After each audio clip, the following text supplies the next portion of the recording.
Hey guys, this is Rudy coming at you live from Palm Beach in Florida. It is May the 30th. It is the end of May. Can you believe it? We're almost midway through the year.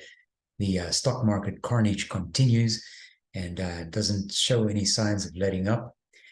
Lots of stuff going on from a macro point of view.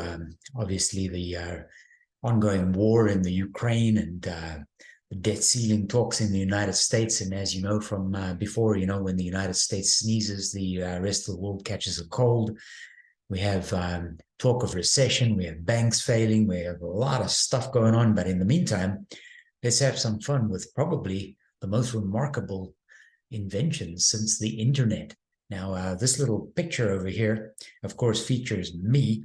And a guy just came into our charitable gift store over the weekend, and his name is Mark. His company, you can find him on Instagram or Facebook or whatever, cruelty-free cartoons. Otherwise, you can look up his website, which is at the bottom of the page there, tuneintoyou.com.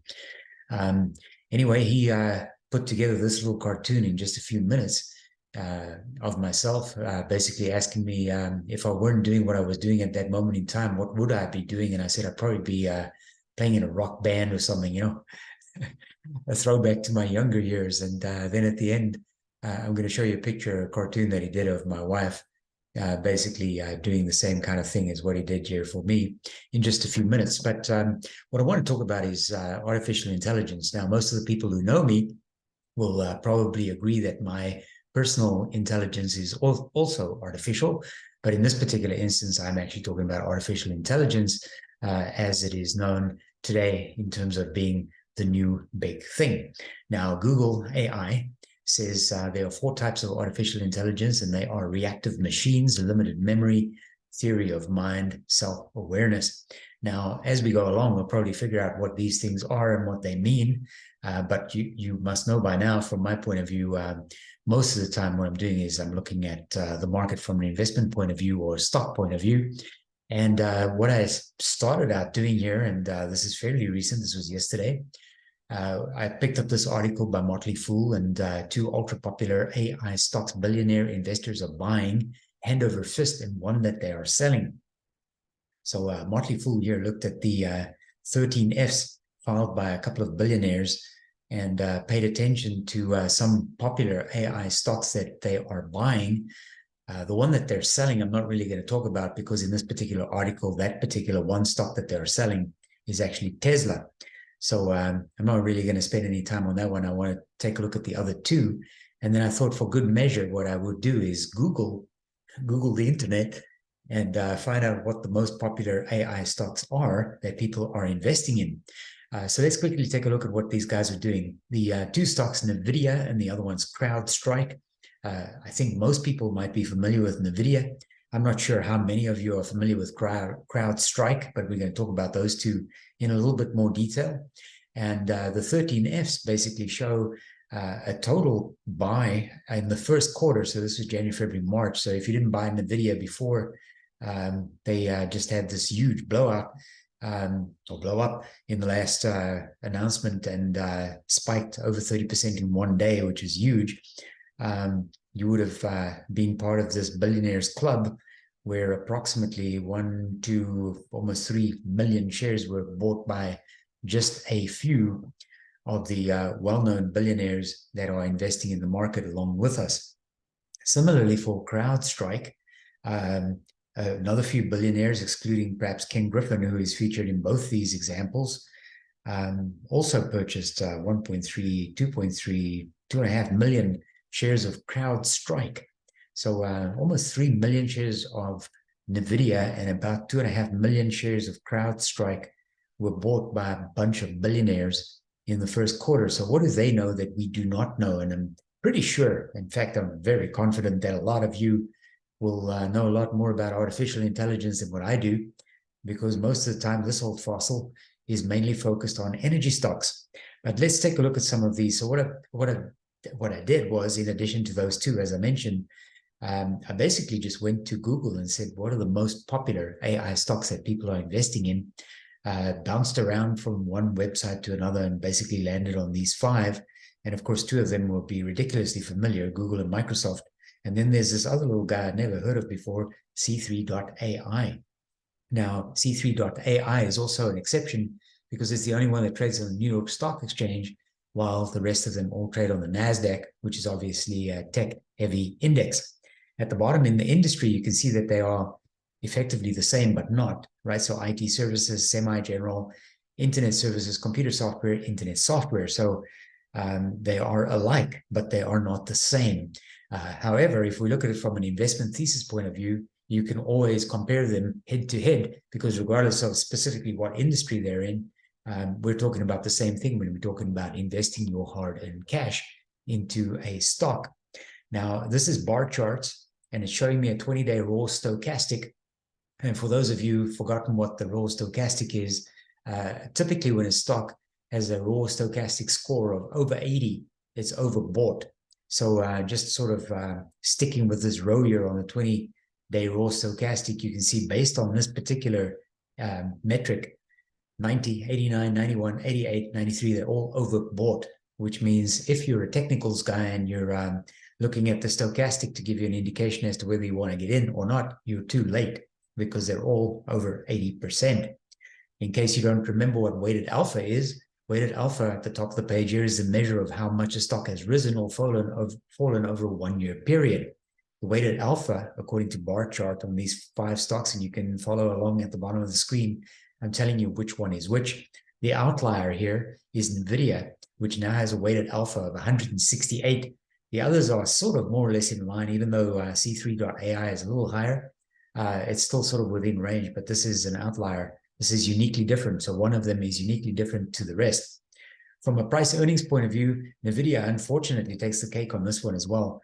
With a forward PE of 173, that's just way too rich for me. So I'm Johnny come lately on this one. I probably should have been into NVIDIA long ago, and maybe I should have traded my Occidental Petroleum stock for NVIDIA. So on a 12-month trailing basis, even Google and Microsoft are relatively high because they're higher than the average of the S&P 500 right now in terms of their price earnings ratio. So now you have 3 things here. You have a stochastic score, which tells you that they're all overbought. You have an extraordinary high number on weighted alpha for NVIDIA. You have a ridiculously high PE number for NVIDIA. And maybe Google and Microsoft, for the steady Eddie, boring people among us, might be a place where you could park some money. But you can tell me what you think in the comments as we go. From a performance point of view, it does not matter which of these you were long in, because you probably are sitting back smiling and watching your old Mr. Oxy coming into the party late. And by the time I get into this party, the police have arrived and the police are breaking up the party. So I'm obviously way too late. I should have left before they arrived.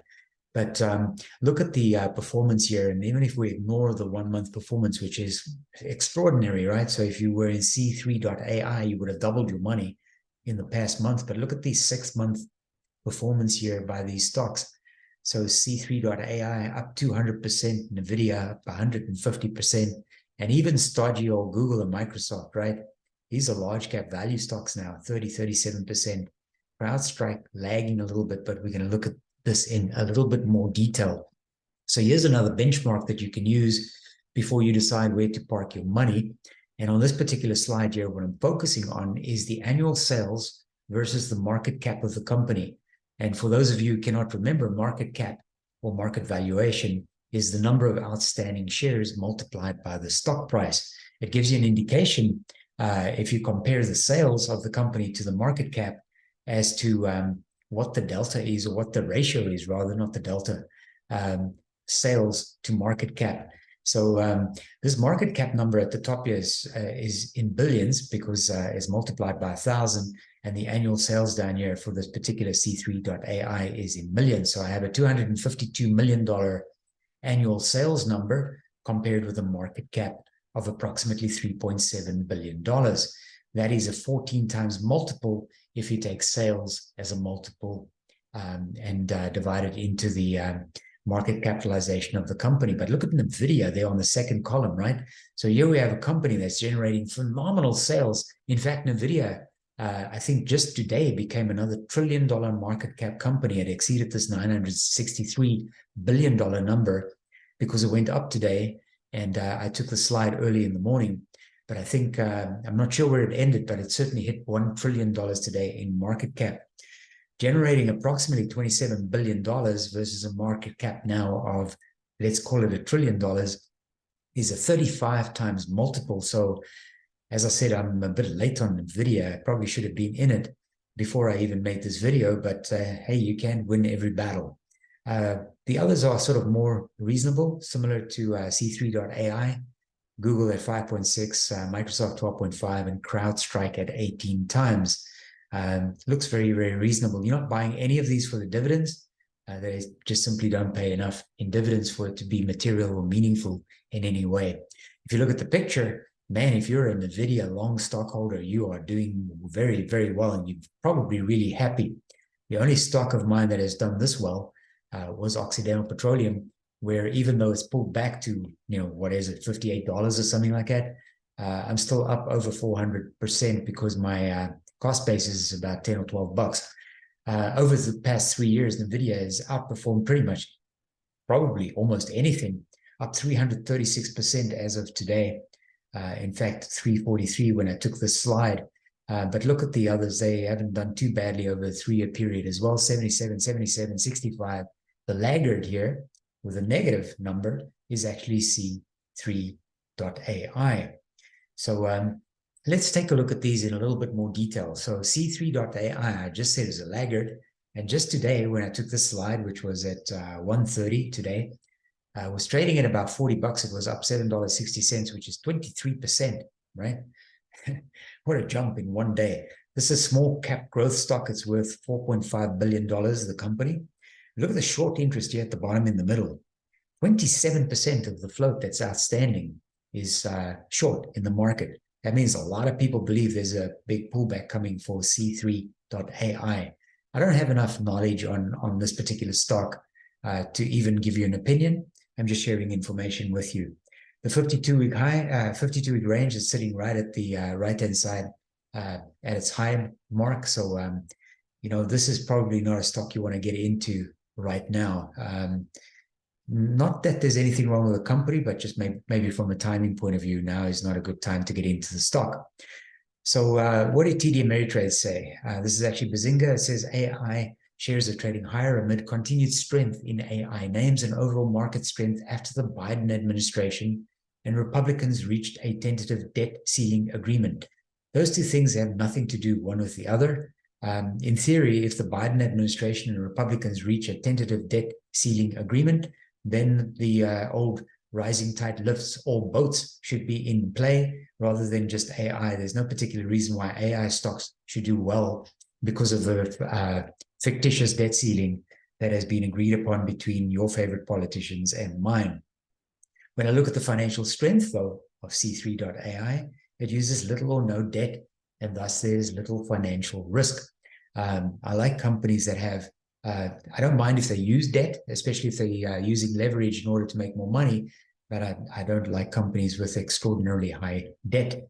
Let's look at NVIDIA here. So completely different picture, because look at the stock price here at $400 per share, also at 1:33 p.m. this afternoon. So I'm a little bit behind here because, as I said, I think the market cap actually touched $1 trillion. The PE ratio is ridiculous. It's sitting right at the top of the 52-week range. I do not want to buy NVIDIA here. I mean, it could go to $4,000 without me, but this doesn't look like a typical buying opportunity for me. I like to buy undervalued stocks and perhaps hold them for a few years or so and make some money that way. So I'm not only conservative, but I'm also not greedy. The chart, of course, looks very much in favor of NVIDIA. They have done extraordinarily well in the last few months. And despite this drop, most recently, the turnaround has been quite phenomenal. So really good stuff going on at NVIDIA. Let's look at their financial strength analysis here. So the debt to capital ratio is 30%. That's reasonable. It's actually in line with semiconductors and semiconductor equipment. So I'm okay with that one. The quick ratio is really, really good. So we have a quick ratio here of almost 3. The industry looks good too at 2.3. But this means that NVIDIA has 3 times more cash, cash equivalents on hand than what they need in order to pay the bills for this month. So when it comes down to paying rent and paying employee salaries and things like that, they have plenty of money in the bank and they're looking pretty good. Nothing too seriously bad about this picture. In fact, everything looks pretty good. I'm not sure why the interest coverage ratio is a dot. So this one requires a little bit of a deeper dive from a fundamentals point of view to make sure you know exactly what's going on before you make an investment. So if all the AI stocks were going up, then you could say, why was Alphabet in this particular example going down? Well, arguably, Alphabet or Google is not really an AI stock per se. It's an advertising company built on the back of an incredibly monopolistic browser technology. And I mean, they pretty much own the world in terms of internet search, which obviously drives enormous revenue, which they can deploy in a whole variety of other areas, including artificial intelligence, but it's not a pure play AI company. Also sitting at its 52-week high mark, or very close to it anyway, $1.6 trillion in market cap. With a company like Google, if you were buying Google, you could probably just buy it and hold it maybe over the next 3-5 years or whatever. You could probably see it going to $250, $300 or whatever the case might be. And I am not joking about that. I'll tell you about Microsoft in just a minute because that's coming up next. The smart score, for the people who follow me regularly, you'll know that this is tip ranks. They're neutral on Google or Alphabet. We see some insider selling here. I wouldn't be too much concerned about that because very frequently the insider sales are mainly related to stock options and restricted share units, restricted stock options, awards, etc. So these are not necessarily sort of informative buys where you can actually track the executive insiders in terms of their buys or not. It's a strong buy according to the analysts. Target price only 126, which is just above where it's currently trading. So not too much room there. The hedge funds decreased, but it's minimal. It's not really significant. Fundamentals and the technicals are sound, though. That's why I said you could probably buy Google and just sit on it for the next 3 to 5 years. So I just said I was going to tell you about Microsoft, right? So there was a time a few years ago, I'm probably going to get my timeline or my dateline wrong here, but I think it was around about 2012, 2013. You could probably check a graph if you want to double check me on this one, but I had opened a position in Microsoft. I think it was in 2012 for about $26, $28 or so per share, and sold it at around $60 per share, and cashed in or cashed out, if you'd like, 100% gains on that stock, and patted myself on the back because I had done so well. So if you say to yourself, like, and that's a pretty good trade, not you, me. You buy something for $26 and you sell it for 52. So I bought it for like 50 some, 26, $28 and sold it for about $60. So I made good money, right? Wrong. If I had held on to it for a few more years, in this case, about 10 years or so, it's currently trading at $331. So my cost basis, call it $33 just to make it an easy number. I would have been up 10x on Microsoft if I still owned it, but I don't. $2.5 trillion in market cap, right at the right-hand side of its 52-week high. Not a good time for me to get in. Would I buy it if it pulls back? Yeah, but it would have to pull back a lot. In the meantime, I'll just look for some other bargains or other deals that I can get into.